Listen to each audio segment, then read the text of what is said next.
മഴതോരും മുമ്പയുടെ ഇന്നത്തെ എപ്പിസോഡിന്റെ റിവ്യൂ വിശേഷമാണ് കേട്ടോ പറയാൻ വേണ്ടി പോകുന്നത്. റിവ്യൂ ഇഷ്ടമാണെന്നുണ്ടെങ്കിൽ എല്ലാവരും വീഡിയോ ഒന്ന് ലൈക്ക് ചെയ്ത് ഹൈപ്പ് ചെയ്ത് കാണാൻ വേണ്ടി ശ്രമിക്കണേ. ബാലചന്ദ്രന്റെ അരികിൽ നിന്നും താഴേക്ക് ഇറങ്ങി വരുന്ന മനുവിന്റെ അടുത്ത് അച്ഛൻ എന്തു പറഞ്ഞു എന്ന് കൃഷ്ണമോള് ചോദിക്കുകയാണ്. ഇത് ഇവിടം കൊണ്ടൊന്നും അവസാനിക്കില്ല മോളെ, അങ്കിൾ രണ്ടിലൊന്ന് തീരുമാനിച്ച മട്ടാണ്.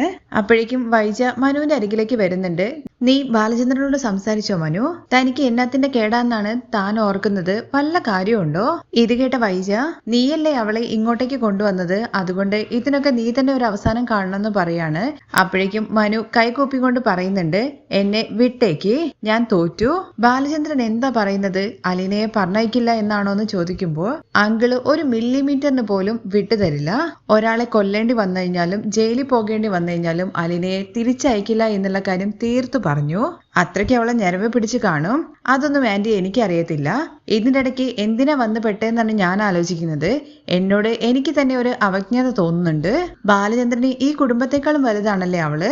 ഞാൻ ഒരു അവസാന പരിശ്രമം എന്നുള്ള രീതിയിൽ അലീനയോട് ഒന്ന് സംസാരിച്ചു നോക്കാം എന്ന് പറഞ്ഞ് മനു അലീനയ്ക്ക് അരികിലേക്ക് ചെല്ലുവാണ്. അലീനയാണെന്നുണ്ടെങ്കിൽ കരഞ്ഞ് കരഞ്ഞ് താഴെ തളർന്ന അവസ്ഥയിൽ ഇങ്ങനെ ഇരിക്കുവാണ്.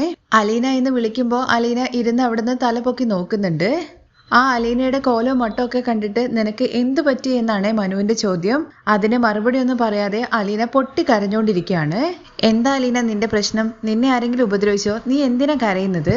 അത് കേട്ട അലീന അവിടുന്ന് ഇരുന്നിടന്ന് ഇങ്ങനെ എഴുന്നേൽക്കുന്നുണ്ട്. പക്ഷെ എഴുന്നേറ്റ അലീനയാണെങ്കിൽ വീഴാൻ വേണ്ടി പോകുന്നുണ്ട്. മനു പിടിച്ചു നിർത്തുകയാണ്. തുടർന്ന് വീണ്ടും ചോദിക്കുന്നത്, അലീന നിന്റെ പ്രശ്നം എന്താണ്? എന്താ നിനക്ക് പറ്റിയത്? എല്ലാവരോടും നീ പൊക്കോളാം എന്ന് പറഞ്ഞതല്ലേ, എന്നിട്ട് നീ എന്താ പോവാത്തത്? എന്നോട് പോവാൻ വേണ്ടി പറയരുത്, എനിക്ക് പോവാൻ പറ്റത്തില്ല. ഇതൊക്കെ അലീന കുറച്ചിങ്ങനെ പേടിച്ചതുപോലെയാണ് കേട്ടോ പറയുന്നത്. ആ മാറ്റമൊക്കെ കണ്ടിട്ട് മനു ചോദിക്കുന്നുണ്ട്, നിനക്ക് എന്താ പറ്റിയത്? നിന്നെ ആരെങ്കിലും പേടിപ്പിച്ചോ എന്നൊക്കെ. എന്നോട് കൂടുതലൊന്നും ചോദിക്കരുത് എന്ന് പറഞ്ഞിട്ട് അലീന വീണ്ടും താഴെ തന്നെ ഇങ്ങനെ ഇരിക്കുവാണ്. അങ്ങനെ അലീനയുടെ അടുത്ത് ഇനി കൂടുതലായിട്ടൊന്നും പറഞ്ഞിട്ട് കാര്യമില്ല എന്ന് മനസ്സിലാക്കിയിട്ട് മനു അവിടെ നിന്ന് ഇറങ്ങിയിട്ട് നേരെ മുത്തശ്ശിക്ക് അരികിലേക്ക് ചെല്ലുവാണേ. മുത്തശ്ശി മനുവിനെ കണ്ട ഉടനെ തന്നെ എന്തായി മോനെന്ന് ചോദിക്കുകയാണേ. മുത്തശ്ശി എന്നോട് പണ്ട് പറഞ്ഞിരിക്കുന്ന ഒരു പഴഞ്ചൊല്ലാണ്, അത് ഞാനിപ്പോ അങ്ങോട്ടേക്ക് പറയാം.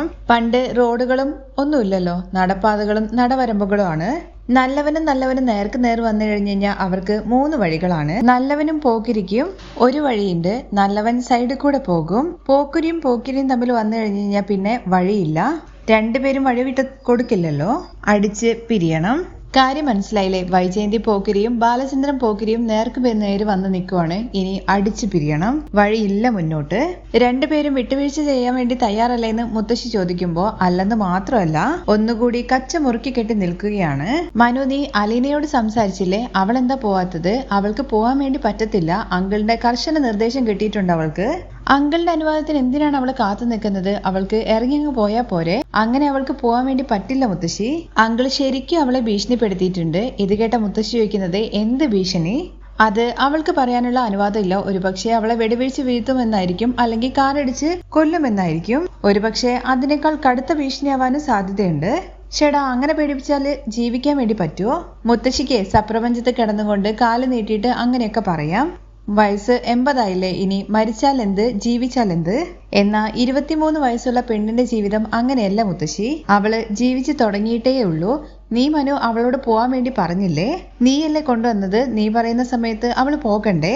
ഞാൻ പറയേണ്ട പോലെയൊക്കെ പറഞ്ഞു, പക്ഷെ അവള് നിന്ന് കരയാണ്. അവൾക്ക് പോവാൻ വേണ്ടി പറ്റത്തില്ല എന്ന് പറഞ്ഞാൽ പറ്റത്തില്ല.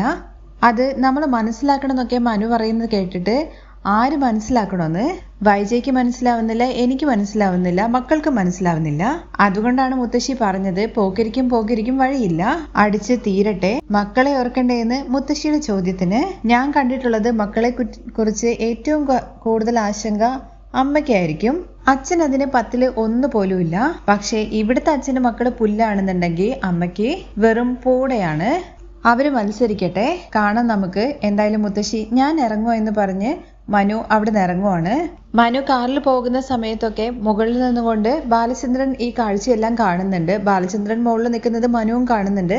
പക്ഷെ മനു നോക്കുന്ന സമയത്ത് മുഖം തിരിഞ്ഞ ആളിങ്ങനെ നിൽക്കുമെന്നല്ലാതെ ഒന്ന് നോക്കുന്ന പോലുമില്ല. അങ്ങനെ മനു അവിടുന്ന് ഗതികെട്ട് ഇറങ്ങി പോവുകയാണ് ചെയ്യുന്നത്. തുടർന്ന് മനു വീട്ടിലെത്തിയതിനു ശേഷം കുറച്ചു നേരം കാറിൽ നിന്ന് ഇറങ്ങാതെ അവിടെ തന്നെ അങ്ങനെ ആലോചിച്ച് കുറച്ചു നേരം ഇരിക്കുവാണേ. അത് കഴിഞ്ഞ് കുറച്ച് സമയം കഴിയുമ്പോഴേക്കും കാറിൽ നിന്ന് ഇറങ്ങി ഉള്ളിലേക്ക് ചെല്ലുവാണേ. മനു വരുന്നതും കാത്ത് കമലയും അതുപോലെ രാജീവനും വെയിറ്റ് ചെയ്ത് ഇരിക്കുവാണേ. വന്ന ഉടനെ തന്നെ രാജീവൻ ചോദിക്കുന്നുണ്ട്, നയചന്ദ്ര ചർച്ചയ്ക്ക് നീ പോയിട്ട് എന്തായി എന്ന്. അലീനയെ പറഞ്ഞയച്ചോ? ഇല്ല. ഒന്നും നടന്നില്ലെന്ന് ചോദിക്കുമ്പോൾ ഇല്ല എന്ന് പറയാണേ മനു. നീ പോയപ്പോഴേ എനിക്കറിയായിരുന്നു നിന്നെ കൊണ്ട് ഒന്നും നടക്കില്ല എന്ന്. പക്ഷേ മനു രാജീവന്റെ അടുത്ത് പറയുന്നുണ്ട്, നമ്മൾ വിചാരിക്കുന്നത് പോലെ ഒന്നുമല്ല അവിടുത്തെ കാര്യങ്ങള്. ഞാൻ വിചാരിക്കുന്നത് പോലെ കാര്യങ്ങൾ നടത്താൻ വേണ്ടിയിട്ടാണ് ഞാൻ ഇവിടെ വന്നത്. കൊച്ചച്ഛൻ വെറുതെ അപകടത്തിൽ ചെന്ന് ചാടണ്ട. അങ്ങോട്ടേക്ക് പോകുന്നതിന് മുമ്പ് നന്നായിട്ട് ആലോചിച്ചിട്ട് വേണം ഓരോ സ്റ്റെപ്പും മുന്നോട്ട് വെക്കാൻ. അല്ല, അവൾ എന്ത് പറയുന്നു വൈജ എന്ന് കമല ചോദിക്കുമ്പോൾ വൈജയന്തിക്ക് തന്നെ ഒരു കാര്യവും പിടികിട്ടുന്നില്ല. രാവിലെ വൈജയന്തി അലീനയുടെ അടുത്ത് ചെന്ന സമയത്ത് അവള് ബാഗൊക്കെ എടുത്തിട്ട് പോകാൻ വേണ്ടി റെഡി ആയിട്ട് നിൽക്കുകയായിരുന്നു. വാതിൽ തുറക്കാൻ പറ്റാത്തത് കൊണ്ട് മാത്രമാണ് പോവാണ്ടിരുന്നത്. അത് കഴിഞ്ഞ് അലീന താക്കോല് വാങ്ങാൻ വേണ്ടിയിട്ട് അങ്കിളിന്റെ അടുത്ത് പോയിട്ട് തിരികെ വന്നത് വളരെയധികം തകർന്നിട്ടാണ്. ആന്റി ചോദിച്ച സമയത്ത് പോകാൻ വേണ്ടി പറ്റത്തില്ല എന്നുള്ള കാര്യം അവള് വളരെ പൊട്ടിക്കരഞ്ഞാണ് പറയുന്നത്. ആ ബാലേന്ദ്രൻ വല്ലതും പറഞ്ഞ് ഭീഷണിപ്പെടുത്തി കാണും. എന്ത് പറഞ്ഞ് ഭീഷണിപ്പെടുത്താനാണ് ചെറിയച്ച? കൊല്ലുന്നോ? അതിൽ കൂടുതലൊന്നും പറഞ്ഞ് ഭീഷണിപ്പെടുത്താൻ വേണ്ടി പറ്റില്ലല്ലോ. അങ്കിൾ അങ്ങനെയൊന്നും പറയത്തില്ല, അതും അലീനയോട്. ഒരുപക്ഷെ അങ്ങനെ ആന്റിയോട് ചിലപ്പോൾ പറഞ്ഞെന്നിരിക്കും. പിന്നെ എന്ത് കാരണം കൊണ്ടാണ് അവള് പോകാതിരുന്ന് കരയുന്നതെന്ന് നീ ചോദിച്ചില്ലേ എന്ന് കമല ചോദിക്കുമ്പോൾ ചോദിച്ചു പക്ഷെ അവൾക്ക് പറയാൻ വേണ്ടി പറ്റുന്നില്ല. അങ്കിള് അവളോട് പോകണ്ടെന്ന് പറഞ്ഞിട്ടില്ല, ഭീഷണിപ്പെടുത്തിയിട്ടില്ല എന്ന് നിന്നോട് മനു ആരാ പറഞ്ഞത്? അയാളാണോ? അയാളല്ലേ അവള് പോകാതിരിക്കാൻ വേണ്ടിയിട്ട് വാതിൽ പൂട്ടി വെച്ചത്.